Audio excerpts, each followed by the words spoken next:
e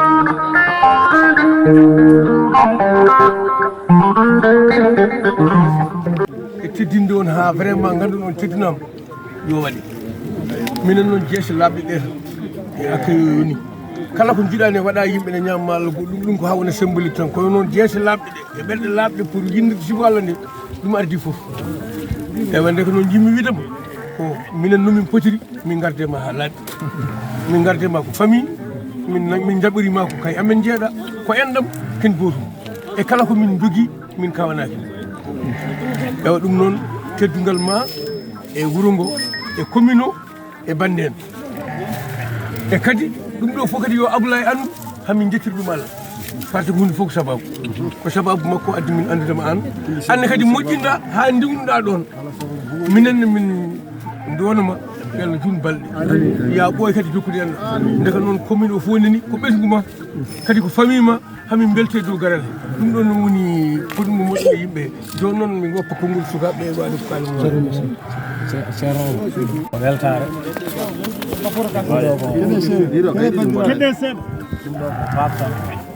kono teddugal ngal fof wonata koye kono mbiɗa ni ko yeeso e ɓerde eɓe bismima e wuuro he dendagal commune o dendagal wuuro ngo fof ne bismima nde wonde ko hunde wotere ko neɗɗo goto woni ɗo ko dogata ɗo ko fof ko konngol gotol targal gotal dogata ɗo billahi walle jaayi enɗam makko nana e wuuro he ha heewi famille makko nana e wuuro he ha heewi teddugal famille makko keeridi tan famille makko e inde munen teddinde mo wadde ko kanko ari ɗo darde makko dariɗa ɗo ene mbaɗi gayi ɗiɗi ene balliti lentini ɗum ene teddugal he eɓe belti ɗo ɓe jiide e makko ɗo eɓe belti to ɓe ndindi ƴiƴam ɗo eɓe belti to ɓe ndindi kosam ɗo eɓe belti to ɓe goni hunde wotere ɗo eɓe mbima bisimilla ɓe mbi ko teddugal maɓɓe e Abdoulaye Walle Ndiaye ko enɗam maɓɓe ko kosam maɓɓe eɓe bismi ɗum e wuuro he kamɓene eɓen ɗo koɓe enɗam makko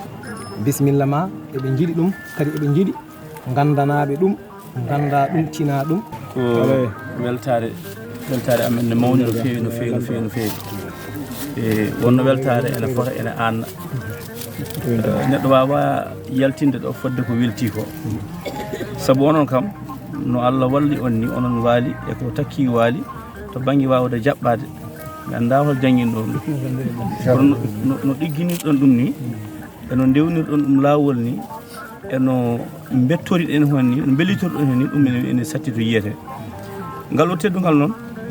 miɗen gandi koye amen min gandi min potani noon enen foof eɗen gandi ngal ɗo teddugal hande maggal ko ceerno saabu ko haalte ɗo ko foof lasli mum ki ko l'islam o mo Allah waɗe ceerno o yitodiri hakkude men e makko nawi en to makko gonduɗen e makko e gondigal moƴƴal ha ɗum ɗo jibina hen ka Abdoulaye Walle kalteɗo ko ɓi ceerno ko almudo ceerno ko giɗo ceerno ko balluɗo ko ceerno yahata ko balluɗo tawi ko haalde gonga ko walli ceerno e dawol mum ene heewi goto fof waɗi hen ɓe mayino ko ɓooyi ɓe ene guuri ne keddi ɓe donkiri kono fodde kanko baɗal makko ngal no wayi labtude ni a ɗeɓata yiide baɗirowo noon ene wawno kadi o waɗa taw o yiiɗi hen ko inde kono noon kanko woɗirta ko Allah woni ko dartata hen neɗɗo mbiyata jarama tan mbaɗamo dérangement ko mbiyatamo o jarama kone dérangement so tawino wona Allah waɗirta ɗum ɗo wayata no dani ɗum waɗi so waɗanima no Alaji Abou heewi haalirde ni kanko hay jarama o sohlani wona konngol tan ala wonde ko noon woori sa yimmo ko mbaɗanɗa ham ko mi wiyata ke moƴƴi jetten Allah tan nduwaɗen o yon permu ka ɗon haala nde wonno omo yiiɗi gollude goɗɗum ngal ɗo teddugal wona gayi ɗi weltini min wona jawɗi ɗi weltini moon ko ɓerɗe moon guddiriɗe ɗe jaɓɓi min bettani min ko ɗum woni ko naññi min e moon ko ɗum woni ko weltini min e mum ko mbiɗen gandi noon haalde ko Allah waɗi ala ko ustata bal ɓeydat tan mi nanno kaalowo pular goto no wiya o wi hatta haaside mana haalde ko woodi ko sikkude ko mum ko ustor kono jiida lawol neɗɗo yo haal ko hunde foof no woniri ni gonga eɗen kaala ka Abdoulaye Walle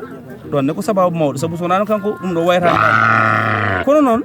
dañjemo mo ene yettina yimɓe ɓe ko jogii ko mo ene yettina yimɓe ɓe ɗum ɓuri sadde cikata e faggade jawdi haalama haaltama o dañino mo ene yettina yimɓe ko jogii ko wona hande ɗum ko duuɓi wona men dariɓe ɗo nde o alɗata nde hecci duuɓi mumen e kono ko nde yetti e nde mbawɗen haalde nde nafoore nde are men nde mbawɗen haalde mi haalna on ɗo ko on gandano toujours Fouta ga heewi haalde ga ko affaire forage so foori haala hen alhaali jamaji ɗum kam mataw on cettima on jii Madina Gounass so way hande kala to jaaɗa jamaji ɗi joni jarani ko neɗɗo ne majja saabu sa tufitinima jama tan a yettorto paɗa to jamaji ɗi no mbayi ngarɗuɗo ni forage uji ɗi e ko nandi hen kono mi haalna on kadi ko ganduɗa min ko ɗon koye ngal damal gonmi min nene ko ngal weltami alqur'ana o fodde ko walli alqur'ana e nder Madina ɓe ganduɗa jangguinanno koye nangue jangguinta koye hendu caaleji joguiɗe ɗe mbawa ɗuude ɗe mbawa ittude nangue ɗe mbawa ittude mboy alhamdulillah rabbil alamina ko nokkuji limtinɗi penama e nder Madina Gounass taw Allah rewi ɗum koye Alaji Abou Ndiaye kanko mo ganduɗa omo waɗi feere hakkude makko e jangguinoɓe ɓe alqur'ana ɓe toon koko udditanimo kanko eɓe gandiri noon kanko omo andiri noon wadde kala wotuɓe ɓe are mumen tan so jii no gollodira ngal cikka mata ko kanko tan andodira walla kañum en tan gollodira kono mi haalna on ko foof woni e gollodirede Allah noon so wurtima e tottede dongal bangal ni aɗa walla diine l'islam ko suuɗi e ko feeñi aɗa walla deftere Allah nde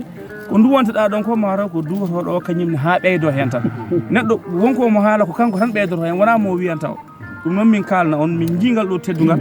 teddin ɗon ko ceerno teddin ɗon ko l'islam teddin ɗon ko tijani teddin ɗon ko enɗam ɗam teddin ɗon ko kaw Alaji Abdoulaye Walla Ndiaye teddin ɗon ko Abou Ndiaye son teddini Abou Ndiaye on teddini yadoɓe Abou Ndiaye kala joɗɗo foof sa yaade makko jooɗa sa yaade baɗɗo fayida tan a waɗat fayida ɗum min kaldir ɗum Allah e niraɗo wonde min beltima kala ko Allah andi kan ɗon yo Allah waɗa noon allahumma salli ala sayyidina Muhammadin wa sallam